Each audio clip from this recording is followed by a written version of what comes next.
Hello everyone. Today we will have a look at the procedure to download a file from SharePoint to your PC using UiPath. So what we need for that is of course your UiPath Studio and access to SharePoint and also access to Azure. The steps that we will follow in this video are number one is dummy file creation on SharePoint. So this is the file that we will create on SharePoint that we will download using our UiPath workflow. Number two is the configurations and settings on Azure. And number three is the workflow development in UiPath. So first things first, let's log into SharePoint.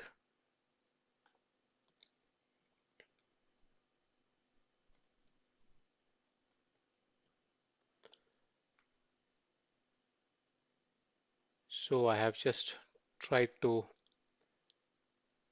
navigate to the link of SharePoint and I'll click on sign in here.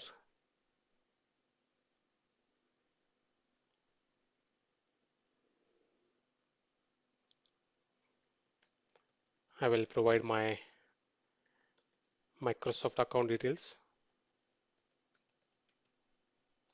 This is my Microsoft developer account, but you can use any other Microsoft account that you may have for your organization.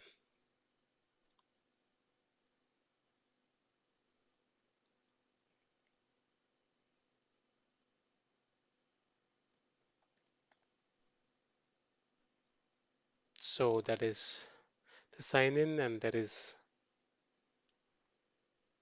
multi-factor authentication. I will just approve it on my mobile phone and I have approved it. I'll say yes.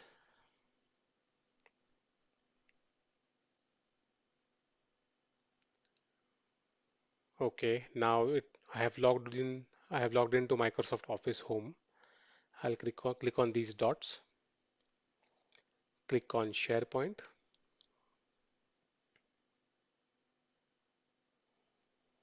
and that's my SharePoint. So SharePoint usually provides you to provides you with the options to create sites, and then within the sites you can have your tables and your documents and so on and so forth. So I have created my first site here, which is a test site, and so I will just open that site. But if you don't have any site created and you are logging into SharePoint for the first time, then you should click on this button called create site and create a site. So I am just logging into this site, and here you can see there's this menu item called documents. I'll go to documents. For now, I will just delete this folder and show you the process of creating a new one. Fantastic. So now this is empty. I'll create a new folder here. I'll name it test UiPath. I will go inside this folder and I will create a file. Let's say I'll create a Word document.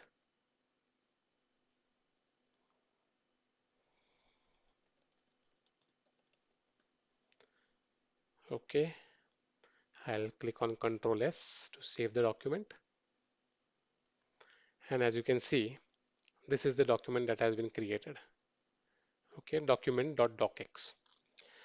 Now this is the document that we will download to a folder on our desktop or laptop or any machine using UiPath workflow. Okay, and I will download it to this folder. So I have created a folder already on my desktop, as you can see. It is empty, and our UiPath workflow will download that Word file from SharePoint to my desktop. Okay, so we are done with this first part of SharePoint and creating a folder on our PC. Now comes the next part, which is configuration and settings on Azure. Okay, so for that we will log on to portal.azure.com. Go here.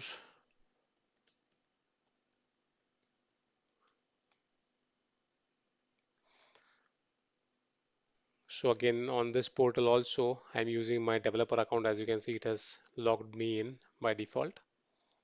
That's my developer account. Now, once you're logged in to Azure, you click on these three bars here, then click on Azure Active Directory.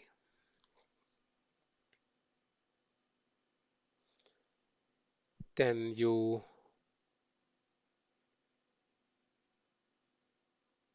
click on app registrations here,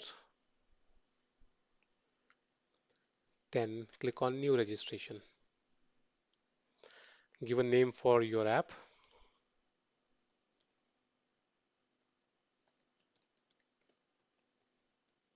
I'll name it my UiPath SharePoint.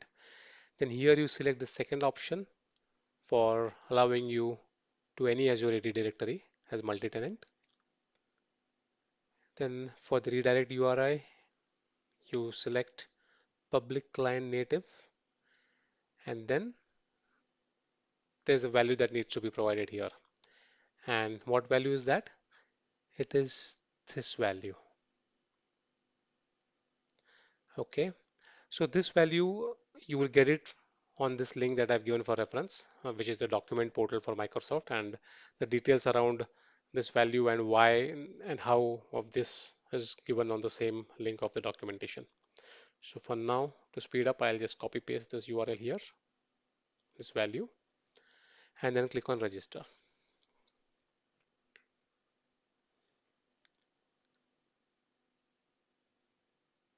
Okay. Now what we will do is we are on step number 7. So we note down the application client ID and directory, which is the tenant ID. So as you can see here in Azure, you can see application ID and directory tenant ID. Okay, so these are the two IDs that we will need in our UiPath workflow. Then going on to step number 8, click API permissions. There you go. Now we will add certain permissions here. I'll say add a permission, and we will select Microsoft Graph. So Microsoft Graph is the very commonly used Microsoft API, you know, to have access and to deal with um, a lot of systems such as Excel, Intune, Outlook, Exchange, OneDrive, SharePoint, etc. So since we are dealing with SharePoint, this is good enough. I'll click on Microsoft Graph, then delegated permissions, and the permissions that we need here is given on step number 10 and step number 11. So from files, okay, we need to select read, read all, read write, and read write all. So I will just search here for files, then expand this. So what we need is read, read all, read write, and read write all. I'll say add permissions. Okay. Next is from sites. So for SharePoint sites, we need these permissions also. So we'll do select read all, read write all. So I'll just click on Microsoft Graph here and I'll type in sites. I'll expand this. So what we want here is read all and read write all. Update permissions. Great. So we are done with step 10 and 11. Now what is step 12 is click add permissions button, then go to overview to find the client ID and tenant ID again. So add permissions is done. So we just go to overview here, and this is the client ID and tenant ID. So this is what we will be needing now in UiPath. So that's it. So we are done with the configuration and settings in Azure. Now we move on to the next step, which is the main step of setting up our UiPath. So for that, I will start my UiPath Studio.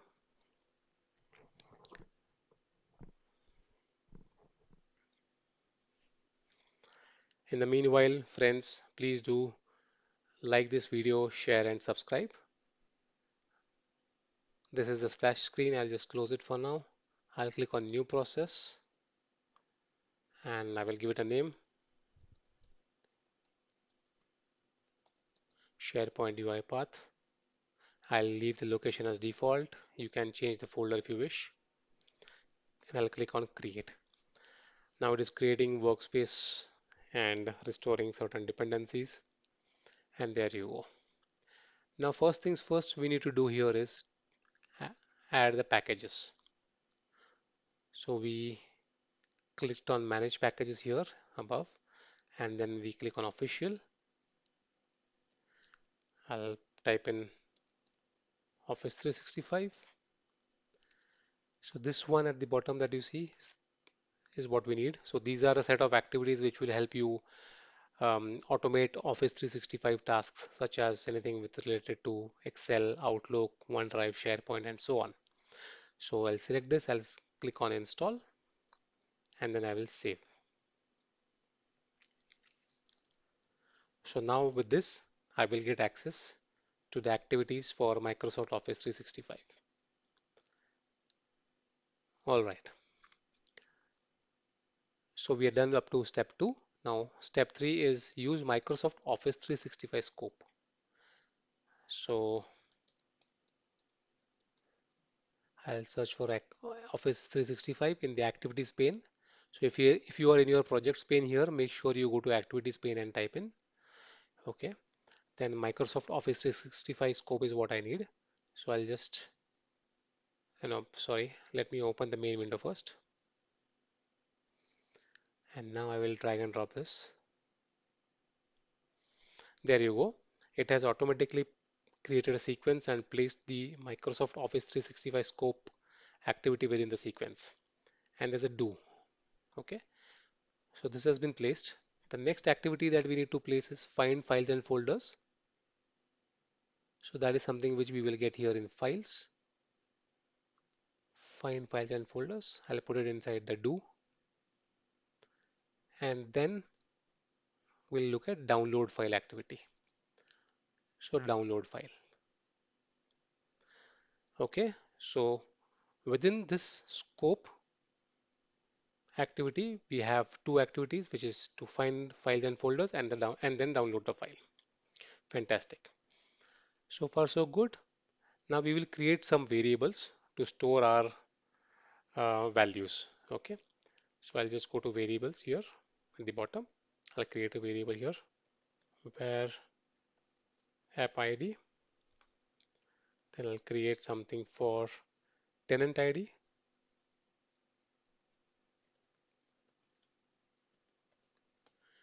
Then I'll create a variable to store my username, user ID, which will be my Microsoft user ID, of course, and then my password that I use to log into my Microsoft account. Okay, now let us supply the values. So for where app ID, I'll come here. We'll go to our Azure overview page. Now this is your application ID or the app ID. I'll copy to clipboard.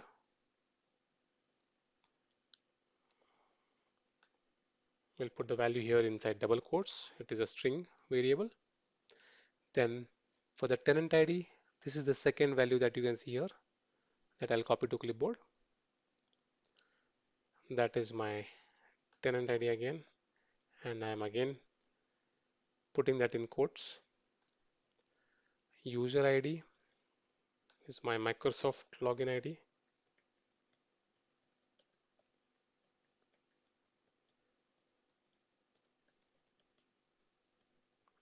Fantastic. And password, I will put it in the end.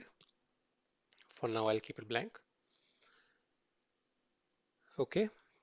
Then now,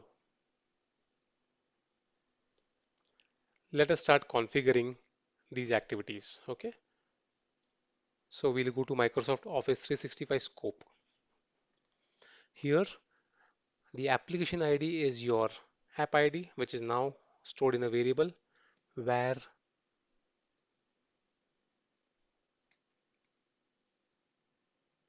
I think the variables, why you can't see the variables is because the scope of those variables is changed. I'll just put it as sequence. I'll change the scope for the sequence. rather scope to the sequence of all these variables. So they are accessible at all times. Fantastic. Now I'll go to Office 365 scope again here, activity, application ID, where app ID, there you go. That's where my application ID has been stored, as you can see here. Then the tenant ID, there you go. And services, okay, so services, you can select as many as you like. You have 5 different services here. I'm just selecting file and shared. I don't need the mail or calendars or the groups. Okay. Then username. Username is again my variable user ID and password. Variable is my password. Okay. So these 4 variables have been set here. Fantastic. So far, so good. Okay. So we are done up to step 5. Now step number 6, we will set the properties for the find files and folder activity. So find files and folder activity. What is the query here? So query is nothing but your file name that is to be downloaded from SharePoint. So if I go to SharePoint, the file name is document.docx. So I will just place that here. Okay,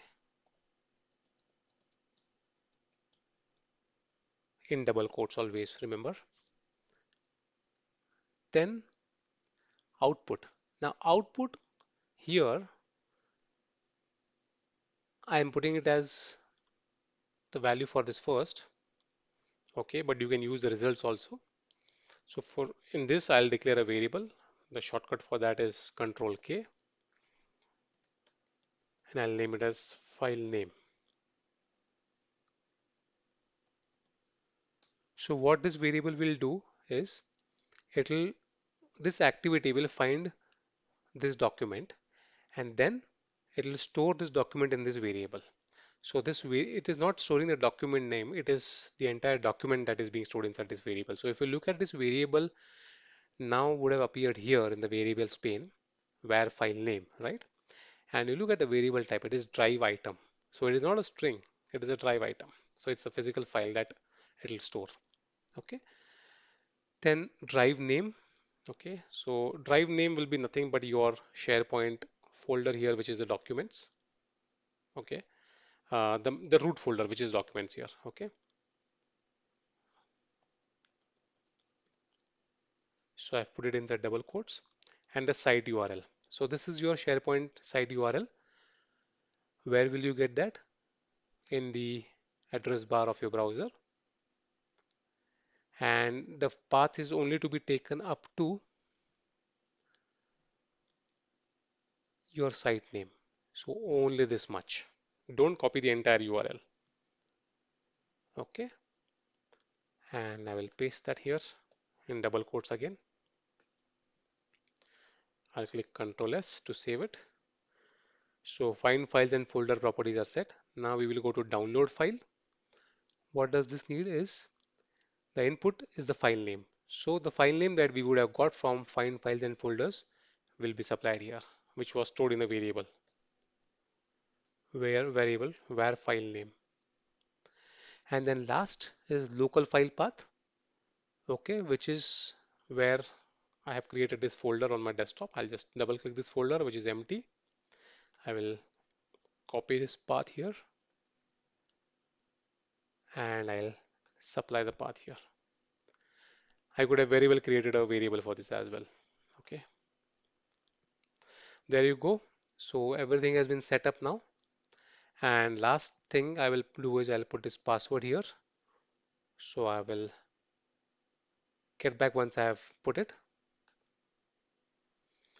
Okay, so I have entered my password in the variables there. And now we are all set up. Okay, so all that we have to do is just run this. So I will run this now. So I'll click on this button here to run the workflow.